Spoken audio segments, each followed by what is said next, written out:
You're listening to Simple Health Radio, the podcast about recognizing medical emergencies and promoting wellness. Your host is Dr. Emron, an experienced ER physician who has treated thousands of people just like you. Information on the show is not a substitute for professional medical advice. Always talk to your doctor or go to the nearest emergency room with any questions you may have. Thank you for joining me on this week's episode of Simple Health Radio. I'm your host, Dr. Emron. On today's episode, we'll be talking about the differences and similarities between Tylenol and Motrin. I chose this topic because I get this question a lot, sometimes 3 or 4 times on the same shift, and it's always a little bit confusing for patients and their families to decide which medicine to use, what the proper dose is, and how they can be used safely. I thought today would be a good option for us to discuss those differences and hopefully clarify some of the points that people are often confused by. Now, Tylenol and Motrin are brand names. So first we'll talk about Tylenol and then we'll talk about Motrin. But before we can talk about either of those, we have to talk about weight. In medicine, basically everything we do is weight-based, especially for children, a little bit less for adults, but medications must be carefully dosed. What that means is you have to have the proper milligrams for the patient's body weight, because if you underdose, that's a problem, it's not going to be effective, and if you overdose, that's going to be a problem because you're going to cause side effects. So before we can do anything with any dosing, we need to know what the patient's weight actually is. That's why usually in the ER, the first thing we do with the vital signs is to get the patient's weight, whether it's a child or an adult. Now, in the medical field, we prefer numbers to be in kilograms.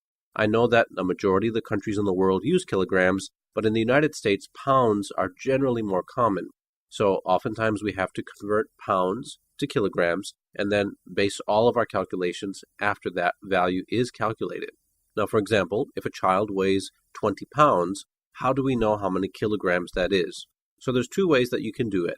The first way is kind of a rough, dirty estimate, meaning if you take 20 pounds and you divide it in half, you'll get 10. And that's a rough estimate of 10 kilograms. The proper mathematical calculation is to take the pounds and divide it by 2.2. So if you divide 20 by 2.2, you'll get 9 kilograms. But as I said, if you're looking for just a rough estimate, you just divide the pounds in half and you'll have kilograms. Now we'll talk about Tylenol and Motrin in a little more detail. Tylenol is the brand name. It's made by a specific company. The active ingredient is called acetaminophen. In foreign countries, it's actually called paracetamol. So Tylenol, acetaminophen, and paracetamol are all the same medication. It doesn't matter what country in the world you are, those are the same basic ingredients. Motrin is different. Motrin is also called Advil or ibuprofen. And again, if you go to different countries in the world, if you tell them you need ibuprofen, they can show you what their form is, and it's all going to be the same. So Tylenol, acetaminophen, paracetamol, that's all one.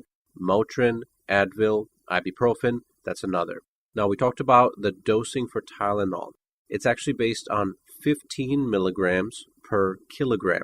So again, we just calculated that if a baby weighs 20 pounds, that's about 10 kilograms. You would take 10 and multiply it by 15. So the dose of Tylenol is going to be 150 milligrams.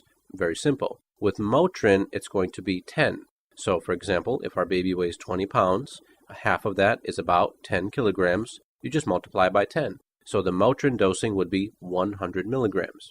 Now the easiest way is just to calculate the weight and then talk to the pharmacist. And the pharmacist will show you the exact amount of the medication and how many hours apart it should be given. I always recommend that people use Tylenol or Motrin with food. It's much easier on the stomach and less likely to cause any heartburn or other symptoms. Now, oftentimes people ask, well, what is better for fever, Tylenol or Motrin? And it's really dependent on the age of the child and their past response to treatment, whether they're an adult or a child. In children, Tylenol is generally safer, especially if they're infants, newborns, or very, very young children. Motrin or ibuprofen can be used, but the child has to be at least 6 months of age or older. So oftentimes if it's a 2-month checkup, 4-month checkup, or even a 6-month checkup, we recommend Tylenol because Tylenol has minimal side effects, if any, so that's always the preferred option for most pediatricians. Once a baby is 6 months or older, you can use either Tylenol or Motrin. Whatever you have at home is going to be equally effective. Now, for pregnant women, Tylenol is the only safe option. Tylenol is metabolized in the liver. It has no side effects on any other part of the body. The pregnant woman cannot take ibuprofen, Motrin, or anything in that category because those medicines will cross the placenta and they do have side effects on the newborn or developing infant. So Tylenol is the only safe medication in pregnancy. Motrin, ibuprofen, Advil cannot be safely used in pregnancy. Now, there are side effects with Motrin, Tylenol, and ibuprofen. There are two major areas that we worry about. The first one is the stomach. So anytime you take high doses of anti-inflammatories, which are what Motrin is considered to be, they can cause stomach irritation. This can include increasing the stomach acid. It can cause gastritis, which is very severe acid reflux, and it can also cause ulcers, especially if people take it on a regular basis. For example, some people have chronic back pain. Some people play football. Some people are very active at their job. Maybe they have heavy lifting requirements. So they take ibuprofen frequently. The stomach doesn't like that. And over time, people will develop gastritis or stomach ulcers. And so we try to avoid using it excessively if possible. Now, the other side effects with Motrin include the kidneys. So the kidneys are very, very sensitive because they have to filter out all of the Motrin that you put into the body. So over time, the kidneys can actually get permanent damage. So people who use high doses of Motrin over time need to be very careful. Talk with your doctor about alternatives if that becomes an issue. Now, the other factor that we talked about is the initial dosing was based on children. What if you hit a max dosing? For example, somebody weighs 150 pounds. So 150 pounds, if we calculate that in half, is about 75 kilograms. That's our rough estimate. The actual calculation would be 68 kilograms. Now, if we multiply, like we did before, Tylenol would be 15 milligrams per kilogram, or if we multiply the Motrin, which would be 10 milligrams per kilogram, you're rapidly going to hit the upper limit of that medication. So most medications, when you buy them over the counter, are actually underdosed because they don't want people taking too much of that medication. However, you may not get the full effect of it, or you may have to take a double dose or more frequent doses to get the best effect. So in those cases, I always recommend take the package that you're interested in buying, show it to the pharmacist, tell them your weight, tell them why you're going to be using it, and they'll give you a little chart which will outline exactly how many tablets or how many teaspoons you need to take and how often. And that will prevent you from underdosing or overdosing.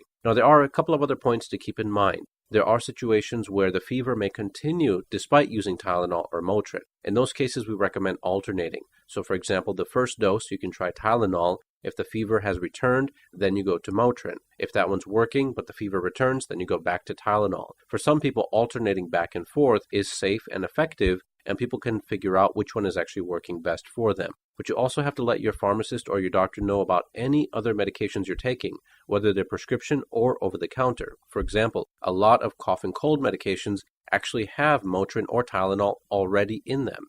And it can be very confusing. If you take, for example, a Robitussin or a Dayquil or a NyQuil or a Mucinex over the counter, and it may tell you that it's used for cough and congestion, but it actually has a high dose of Tylenol or Motrin in it. You cannot double dose, meaning you shouldn't take Tylenol on top of a medication like Robitussin or NyQuil or Dayquil, because then you're actually giving too much medicine to your body. Now, if things like that do occur, just stop taking it right away, update your pharmacist, call your doctor, and they can advise you what needs to be done at that point. I will also include a chart that I created for my patients when I see them in the emergency department. It has a list of all the brand name and generic formulations of Tylenol and Motrin, just like we talked about, but it also has dosing charts for infants, children, and adults. It makes it very easy to know whether you buy a tablet, a liquid, or some other form, what you need to do exactly. So I will upload that to our website. You'll be able to download that, save it to your phone, or take a picture of it, and I guarantee you'll get a lot of information out of it so that you can keep you and your family safe.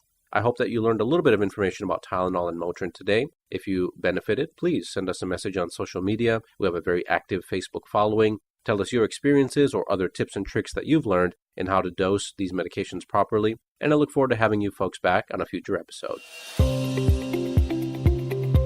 We hope you enjoyed this week's episode. Visit simplehealthradio.com to read the blog, follow links mentioned on this episode, and easily share content with your family and friends.